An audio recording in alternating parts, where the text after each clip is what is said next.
আসসালামু আলাইকুম। আশা করি তোমরা সবাই ভালো আছো। সামনেই তোমাদের এসএসসি পরীক্ষা, হাতে আর বেশি সময় নেই। বলতে গেলে 1 মাস সময় রয়েছে। আর এই 1 মাসে কীভাবে পড়াশোনা করে তোমরা A+ পাবে সেই বিষয়গুলো নিয়ে কথা বলবো আজ।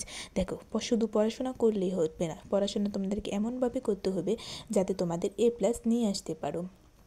পড়াশোনা তোমাদেরকে স্মার্টভাবে করতে হবে। এসএসসি পরীক্ষায় A+ পাওয়ার সবারই স্বপ্ন থাকে, কিন্তু সেই স্বপ্ন সবার পূরণ হয় না কিছু ছোট্ট ভুলের জন্য। আজকে আমি তোমাদের সাথে কিছু টিপস শেয়ার করি যেগুলো ফলো করলে তোমরা এসএসসি পরীক্ষায় A+ পাবে। প্রথমত শুরু করা যাক। 1 নম্বর টিপসটি হলো স্মার্ট স্টাডি প্ল্যান। দেখো, পুরো সিলেবাস তোমরা একসাথে পড়ার চেষ্টা করো না, গুরুত্বপূর্ণ অধ্যায়গুলো চিহ্নিত করো। প্রতিদিন 2 থেকে 3টি বিষয় পড়ার সময় নির্দিষ্ট করো। পড়ার সময় 25 থেকে 30 মিনিট ধরে পড়ো, এরপর 5 মিনিটের ব্রেক নাও। 2 নম্বর টিপসটি হলো নোট নেওয়া ও মনে রাখার কৌশল। বই পড়ার সময় সংক্ষিপ্ত নোট লিখো, এতে মনে রাখা সহজ হবে। কঠিন তথ্য মনে রাখার জন্য তোমাদেরকে কিছু ছোট ছোট টেকনিক ব্যবহার করতে হবে।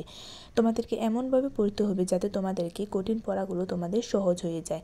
3 নম্বর টিপসটি হলো বিগত বছরের প্রশ্ন তোমাদেরকে সলভ করতে হবে। বিগত 10 বছরের প্রশ্ন তোমরা সংগ্রহ করো, আর সেগুলো তোমাদের টপিক থেকে বেশি প্রশ্ন আসে এবং সেগুলো তোমরা ভালো করে অ্যানালাইসিস করো। তোমাদেরকে বেশি বেশি মক টেস্ট দিতে হবে। মক টেস্ট দাও এবং সময় ধরে উত্তর লেখার অভ্যাস করো। 4 নম্বর টিপসটি হলো রিভিশন স্ট্র্যাটেজি। তোমরা 3-2-1 মেথড ব্যবহার করো। 3 দিন পর, 2 সপ্তাহ পর, 1 মাস পর রিভিশন করো। গ্রুপ স্টাডি করো, যেখানে একজন প্রশ্ন করবে, অন্যজন উত্তর দিবে। 5 পরীক্ষার দিন করণীয়। প্রশ্ন পাওয়ার পর প্রথমে ভালোভাবে পড়ে সময়ের হিসাব করো। সহজ প্রশ্ন আগে লেখো, কঠিনগুলো পরে লেখো। হাতের লেখা সুন্দর করে লেখো এবং পয়েন্ট আকারে উত্তর লেখো। শেষ 5 মিনিট তোমরা হাতে রাখো রিভিশন দেওয়ার জন্য। এভাবে করলে হয়তো তোমাদের A+ পাওয়াটা অনেকটাই সহজ হয়ে যাবে। দেখো, আমি যেভাবে এসএসসি পরীক্ষায় A+ পেয়েছি সেই গল্পটাও তোমাদের সাথে শেয়ার করব আজ। এসএসসি পরীক্ষার সময়টা ছিল আমার জীবনের সবচেয়ে চ্যালেঞ্জিং এবং শিক্ষণীয় অভিজ্ঞতার একটি। আমি তখন জানতাম শুধু বেশি পড়লেই হবে না, পড়তে হবে স্মার্টভাবে। তখন আমি স্মার্ট স্টাডি প্ল্যান বানিয়েছিলাম। শুরুটা ছিল এলোমেলো, তারপরও প্ল্যানিং। প্রথম দিকে আমার পড়াশোনা কোনো নির্দিষ্ট রুটিন ছিল না, যখন যা ইচ্ছা তাই পড়তাম। কিন্তু কয়েক মাস পর বুঝলাম এটা ঠিক পথ নয়। তাই পুরো সিলেবাসটাকে 3 ভাগে ভাগ করলাম। যেগুলো পারি শুধু রিভিশন দিলেই হবে, যেগুলো মাঝারি পারদর্শী নিয়মিত প্র্যাকটিস করতে হবে, যেগুলো একদমই কঠিন এগুলোর জন্য আলাদা সময় রাখতে হবে।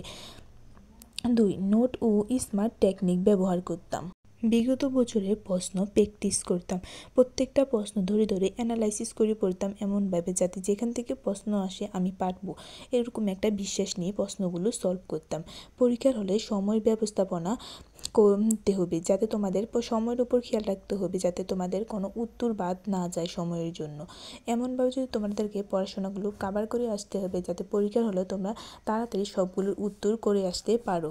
এই টিপসগুলো যদি তোমরা ফলো করো, আশা করি এসএসসিতে A+ পাওয়া কোনো কঠিন কাজ হবে না।